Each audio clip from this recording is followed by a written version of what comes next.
welcome. It's past, so I'll get started. So my name's Charlotte Walsh.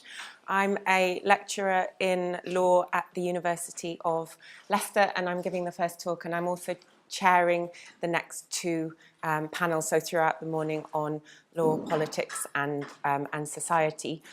So I teach in a law school, and my specialism is in challenging the prohibitive drug laws from a human rights-based perspective. And I've been doing that for quite a long time. And it's often seemed like one of those things that seems, idealistic and there's a sort of niche group who will argue for these rights, but that it's not going to kind of fly in the real world. And I think that's maybe unduly pessimistic and sort of hopefully convince you of that through my talk. So one of the things that gave me sort of reason to celebrate was when I read this. So this is a quote from a publication that came out in 2015 by the All-Party Parliamentary Group on drug policy reform. And this is a group, they're all parliamentarians, so they have a certain amount of power, but what the group say, there's no kind of requirement that be translated into law by any means. But it was the first time that I've ever seen a sort of cohesive group of parliamentarians say that actually the drug laws are problematic on human rights grounds. And so that's a really significant shift, I think.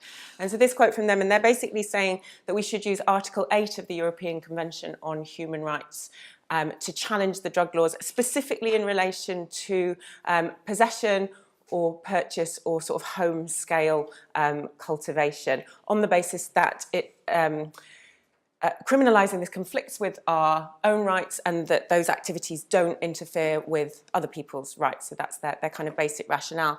And one of the sort of curtailments of, or perceived curtailments of developments in drug policy is the fact that most countries in the world are signatories to the UN Drug Convention. So this idea that we're limited in what we can do domestically because we're signed up to this international system of prohibition. And they looked at that issue in this paper, and they said, we have our obligations under the drug conventions, but we also have human rights obligations, and that actually they should take precedence. If the two come into conflict, then our human rights obligations should take precedence, which again I think is interesting.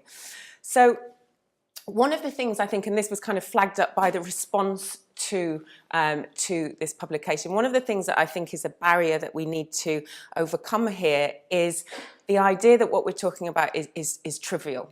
So this idea that, you're kind of arguing for your right to take drugs and it's kind of trivial. So this kind of encapsulates that. This was the response from the Express, taking drugs is a human right, MPs say, and junkies could use Euro laws to avoid jail. So I think that's the kind of take on this that we want to sort of avoid.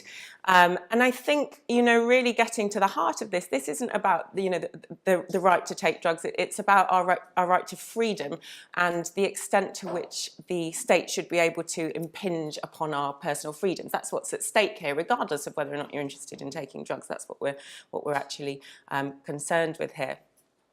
So just a little bit of kind of backdrop as regards why I think the human rights perspective is such a useful one to adopt. So first of all, that human rights are universal. They apply to all of us equally. So that's a good place to start.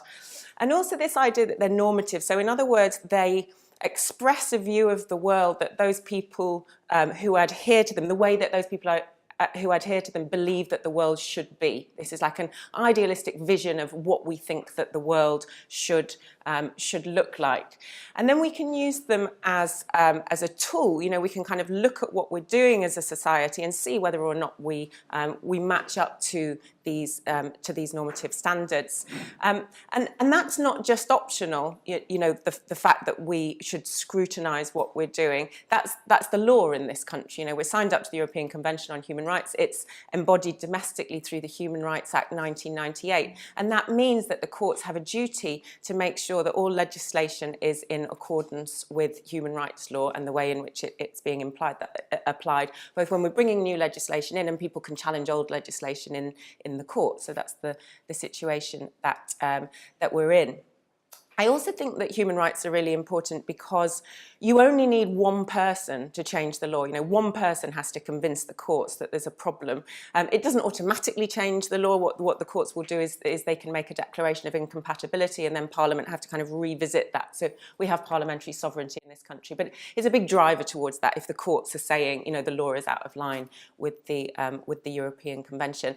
So because of that, and I think particularly if we're kind of honing in on psychedelics, like, don't be fooled by your surroundings. It's a minority pursuit, and so you're unlikely to get a sort of mass social movement pushing for change when it comes to psychedelics. And so that's why I think human rights can be useful for that reason. And I just think it's a useful tool for activists in terms of it gives us a language, it gives us a way of framing the problem, and this idea of sort of deploying human rights as a tool for social transformation, so a sort of like protest variant of human rights. So we have had attempts to challenge the drug laws through human rights in this country before, and they've tended, not exclusively, but they've tended to focus upon Article 9 and the right to religious freedom. And those cases in this country have been unsuccessful. So, you know, in some countries there are exemptions for religious grounds for use of some substances. It's not the case in this country. Any attempt for that to become the case has have failed. And so the reason I want to look at Article 8 rather than Article 9 is so that we're on kind of fresh legal ground in a sense. And also just because it's broader, you know, even if we win in terms of Article 9 and right to religious freedom, it will normally be a win for a specific religious group, whereas this is more all-encompassing, more in the kind of spirit of things, I think. So the other element of Article 9, it protects freedom of religion, but it also protects freedom of thought. And I've spent quite a lot of time over the years arguing from this perspective, arguing for our cognitive liberty, which I still, you know, vehemently believe that the drug laws transgress. And I'm going to be looking at cognitive liberty at the end in a kind of really interesting case that's coming through on that.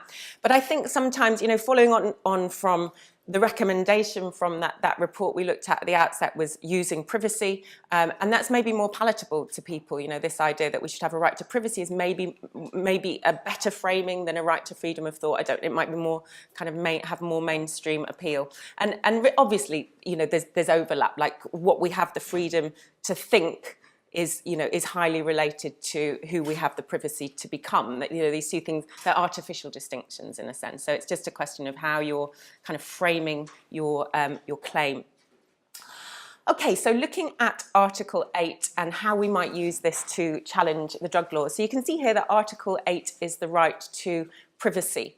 And privacy has been construed very broadly. So you've got the kind of the external dimension to privacy, you know, the kind of the space around you, but also the internal dimension to privacy. And this idea that we should be left so that we're free to self-create, you know, to create our own identity. And so I think this is really kind of pivotal when we're looking at psychedelics, because they can be so fundamental to people's development of their identity and development of their existence in the world in a meaningful way. And so I think it really kind of fits here. And it brings in some, I think it brings in some sort of really interesting issues when we start to think about identity and we start to think about Article 8. And one of the really sort of differences in terms of what it means to be left free to discover our own identity. So the essentialist perspective is this idea that we kind of have an innate identity, we have an innate self, and that we need to be given space so that we can sort of excavate down to that, like find out who we truly are. But then some people say, well, that's actually really limiting. It's sort of saying, well, this is who you are. You just kind of have to discover who that is. And then the existentialist perspective is that we need to be given the freedom to self-create so we can become who we want to be. So it's more a sort of a moving towards rather than a sort of digging down.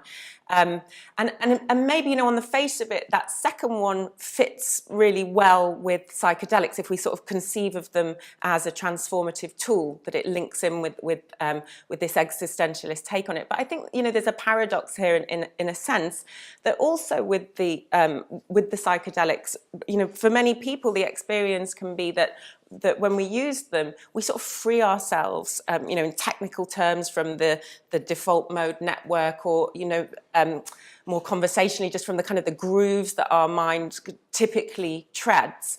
And then that once we get beyond that, once we get beyond the sense of being a particular ego in a given point in space-time, that we reach this inner space that actually feels like our truth, this kind of boundlessness, this inner peace. And it's this idea of you kind of find the self by losing the self. And that takes us back to the sort of the essentialist perspective.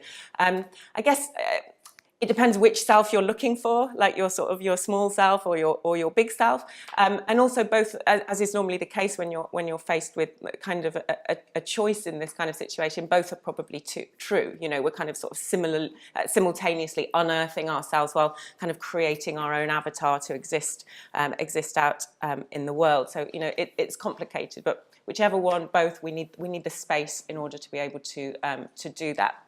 And the famous quote from Whitman, "I contain multitudes." So obviously we all have multiple selves, and we sort of display different ones at different points in time with different people. And I think that's really revealed by the psychedelic experience, where again you can have this sort of paradox where you feel like you don't exist, but you sort of simultaneously embody the entire cosmos. So I think it's really interesting when you're thinking about theories on identity, and also thinking about them in relation to psychedelics. And also I think, again, so that this issue doesn't get trivialized, just kind of highlighting the fact that this isn't some kind of solipsistic endeavor. You know, we need to discover who we are so that we can work out our values, so that we can know how to exist in the world. So this idea of we turn inwards, and then that we can then turn outwards and bring what we discover inwards out into the world. And, you know, many people who are involved in taking psychedelics of whatever description would conceive of themselves as being on this deep philosophical, spiritual quest, you know, trying to work out what does it mean to be human, what's the best way to live in the world. And so that's why I think a sort of a test case in this area is so important. So just looking briefly at our prohibitive drug laws that I argue kind of get in the way of this process. So we've got two main pieces of drug legislation in this country. And I've just put up here in relation to them their stated aims, what they say that they're for, because I think there's been a really alarming development in British drug policy very recently. So the 1971 Act, the Misuse of Drugs Act, the main piece of drug legislation that we're all used to in this country, its stated aims are about the control of drugs that are capable of having harmful effects. So it's rooted in harm. So from a sort of, you know, liberal position, that's what we expect the criminal law to be about. We're trying to prevent harm to others. That's why we have criminal laws, ostensibly. And so in terms of its stated aims, the Misuse of Drugs Act is unproblematic. It's highly problematic in terms of how it's deployed, but at least there's at least a kind of facade of it being a liberal piece of legislation. Whereas the Psychoactive Substances Act, which came in last year, talks about controlling substances that have a psychoactive effect, and there's no reference made to consequences. It just says that when you ingest them, it affects your mental functioning or emotional state. There's no reference to any impact on anybody else other than yourself. So it doesn't really get much more private than your own mental functioning or emotional state. So I think this is like a you know, a kind of clear transgression of Article 8. So just looking at Article 8 in a little bit more detail. So obviously Article 8 isn't an absolute. Some of the rights are absolute. Article 8 isn't an absolute right. You know, sometimes our rights will bump up against other people's rights. And so there's qualifiers to Article 8. I've laid them out there. And normally when it comes to, so the right might be engaged, but then they'll say, yes, but by your doing that, you're doing something like, for example, leading into disorder or crime in the country, or it's a threat to health, etc. So there'll be these kind of consequentialist reasons why you're not allowed to express that right to its fullest capacity. I mean, I'm particularly interested in psychedelics, and this is obviously a psychedelic conference. When you look at the qualifiers, it's quite hard to make that case in relation to most of the psychedelics that there is a big risk of them transgressing other people's rights. That there is, they're not highly correlated with crime. They're not highly correlated with health issues in the way that some other substances might be. And I mean, not to overstate this, I'm not saying that there are no potential risks to other people or no potential risks to society at large. Of course there are, but you need to, I think, sort of contextualize that for it to make any sense. Most of us, when we kind of look round at one another on an unkind day, would probably think that most of us lead lives that are questionable, sort of maybe in terms of what we're doing to ourselves physically, emotionally, spiritual, or not doing to ourselves, so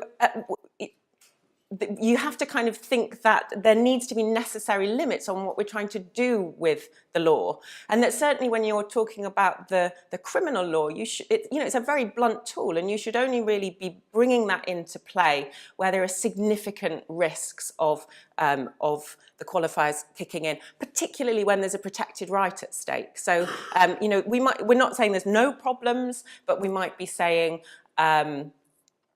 we could deal with those problems through education or through benefit maximisation. We could deal with them in a less problematic way, as indeed we claim to do through with alcohol, with cigarettes, etc.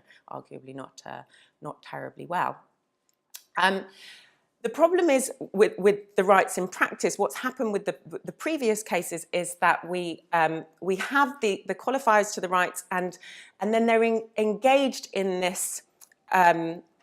Very, very sort of cursory way. So the courts, rather than carrying out, what they should be carrying out is a sort of evidence-based balancing act. Do the risks outweigh the benefits for society when somebody takes this? What we actually see in practice is that courts will say, drugs are illegal, therefore we assume that means that drugs are linked with crime, and so therefore it's fine to breach your human rights. So this really circular argument, it's a complete transgression of their obligations. Everybody who's challenging the law, the criminal law, what they're doing is illegal, or they wouldn't need to be, do you know what I mean? They wouldn't need to be challenging the criminal law. So it's just a circular argument to say it's wrong because it's illegal. They're meant to be testing whether or not it's justifiable that it's illegal, and that kind of doesn't seem to go on in practice. And you end up with this situation where human rights basically eat themselves. We're saying, well, only respect your human rights if you're exercising your autonomy in a way that we deem to be acceptable. And then they become meaningless. This idea that they're basically just languaged into existence. We can make them mean whatever we want to make them mean. And problematically, you've got similar vested interests often sort of imbued in who are creating the criminal laws and who is deciding whether or not human rights have been breached. It's all sort of power structures, different ones. Admittedly, we have separation of powers in this country, but they're certainly not sort of entirely distinct in terms of the interests that are being protected.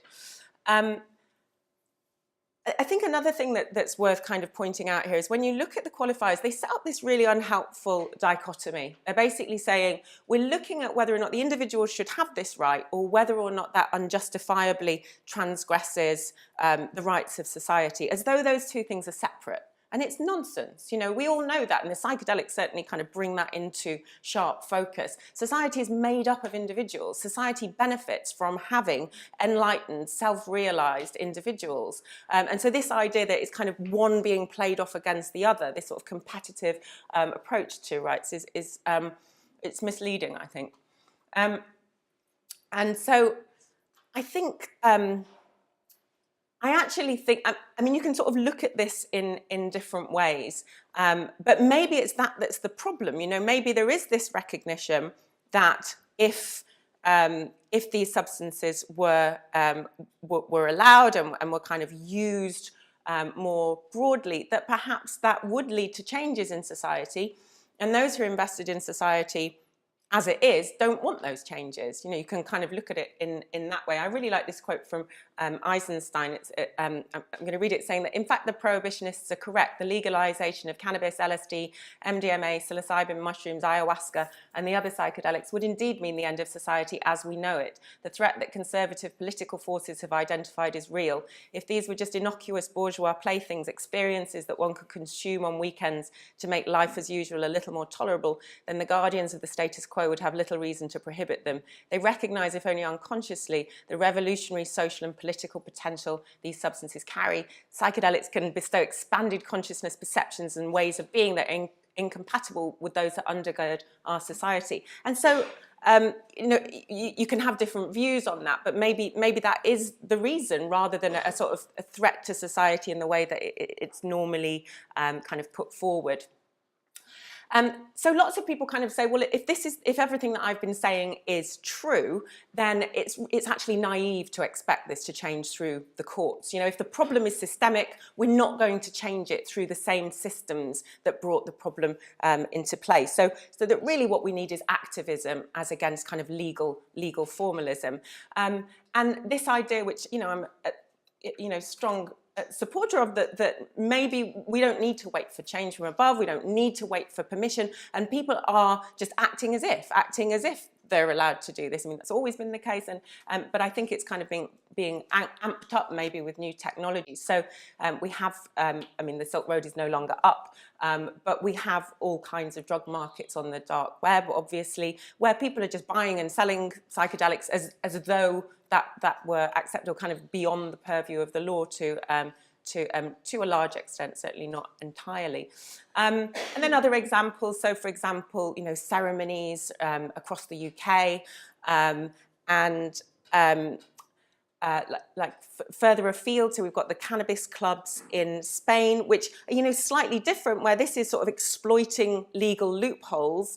And then interestingly, that's now increasingly being formalized, you know, it's kind of gaining legal recognition. So I think that's an important point, is you can start with something that is sort of subversive, and then it starts to gain legal traction and recognition, and then it becomes formalized. So that, you know, that process can happen. A similar kind of thing happened in regards to recreational cannabis in the US. You know, a lot of the people who are involved in the booming cannabis industry there were involved in the underground cannabis industry. And so I think it's interesting to look at, we don't need to choose, you know, activism or legal formalism. You can have all of this kind of going on at once. And just the other thing is that not to give up on the courts. So there's been a couple of cases recently that have been really, really heartening for me. So just looking at those. So first of all, many of you may have heard that towards the end of last year, there was a decision made in Mexico that kind of home use and home cultivation of cannabis was unconstitutional. So they're obviously, you know, they're not in Europe, they're not signatories to the European Convention, but they've got similar privacy provisions within their constitution.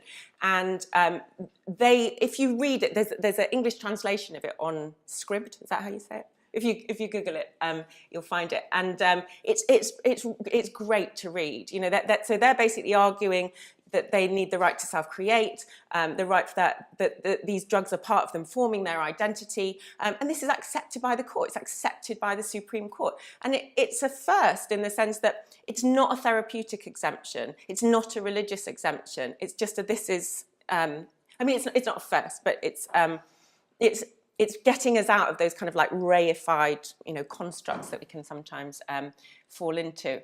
And the court said, you know, like cannabis can cause harm, but the criminal law isn't the way of dealing with that harm. We should use education and so on. So they took this kind of less intrusive approach.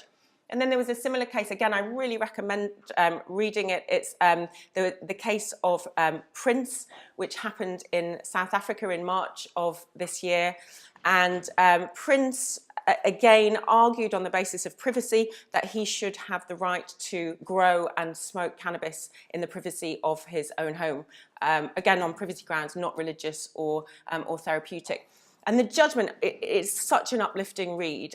You know, when you read it, and this is the words of the judge that you're reading, and it feels like reading the words of activists. You know, they're talking about not only that this is a right that we're unjustifiably transgressing, but they're also talking about, you know, the racialized history of drug prohibition and how deeply problematic that is. So honestly, I thoroughly recommend reading it. You almost can't believe it's real. You almost can't believe it's happening.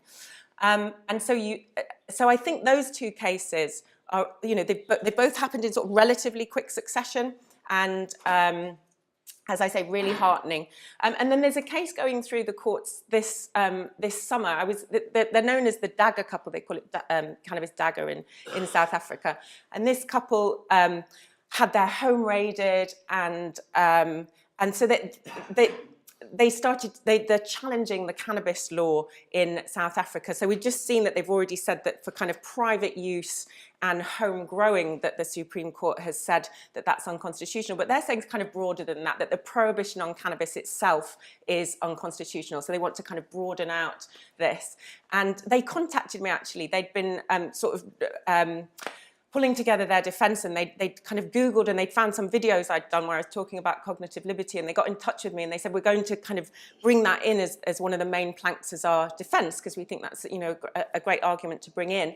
And that's being heard this summer. So that would be amazing, you know, if they win, and also if they win on the grounds of cognitive liberty. I mean, how cool would that be? So so fingers crossed. So looking forward to seeing what's happening there. So I guess on a final note, you know, a note of optimism. You know, things can change. Things are changing, and so I think we're moving away from this idea that if you're, you know, I've heard it a few times over the course of this conference that, you know, we've got the idealistic hippies who argue from a rights-based perspective. Well, you know, it's working, so don't give up on that.